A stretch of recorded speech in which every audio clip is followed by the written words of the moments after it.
UP के कानपुर में भी गंगा नदी का उफान लोगों को डरा रहा है। गंगा नदी यहां खतरे के निशान के ऊपर बह रही है, जिसकी वजह से कई इलाकों पर बाढ़ का संकट गहराता हुआ दिख रहा है। गंगा नदी से सटे इलाकों में बाढ़ का पानी दाखिल होने लगा, जिसकी वजह से लोग दहशत में हैं। कानपुर के गंगा घाट पानी में पूरी तरह से डूब चुके हैं और कई गांव में भी पानी घुस गया है। लगातार बढ़ता गंगा नदी का जलस्तर लोगों की टेंशन भी बढ़ा रहा है, जिसका रिहायशी इलाके में दाखिल होने का खतरा भी बढ़ता दिख रहा है। ऐसे में प्रशासन अलर्ट मोड पर है, जो बाढ़ चौकियां बनाकर हालात पर नजर रख रहा है। उत्तराखंड के चमोली में हाईवे पर हुए लैंडस्लाइड के बाद हड़कंप मच गया, जहां पर एक कार अचानक ही पहाड़ के उतरे मलबे के दलदल में फंस गई और हालात देखने के बाद मौके पर मौजूद लोग खौफजदा हो गए।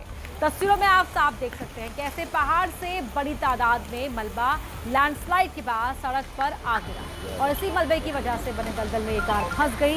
इसे देखते ही स्थानीय लोग कार सवारों की मदद के लिए आगे आए। हालात खराब थे, ऐसे में लोगों ने सबसे पहले कार में सवार 3 लोगों को सुरक्षित बाहर निकाला, जिसके बाद कार सवारों की जान में जान आई, जो कार में फंसने की वजह से सहम गए थे।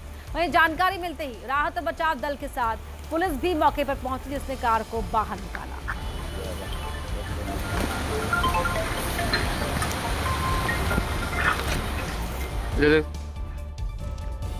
यूपी के बुलंदशहर में गंगा नदी का बढ़ता जलस्तर लोगों के माथे की शिकन बढ़ाने लगा है। गंगा नदी के उफान की वजह से नदी किनारे बाढ़ जैसे हालात देखने को मिल रहे हैं। हालात ये है कि नदी के किनारे मौजूद 3 मंदिर और 2 धर्मशालाएं नदी में समा गई है। साथ ही आहार के सिद्ध बाबा गंगा घाट पर भी पानी का कब्जा देखने को मिल रहा है। पूरा खादर इलाका पानी से घिरा हुआ है। इन तस्वीरों में आप देख सकते हैं गंगा घाट की ओर जाने वाले रास्तों पर भी जल भराव है, जिसने लोगों की टेंशन में इजाफा कर दिया है। गंगा नदी में आई बाढ़ की वजह से किसानों की सैकड़ों एकड़ खेती की जमीन भी जलमग्न हो गई। ये देखिए, किसानों को बहुत आर्थिक नुकसान भी हुआ है।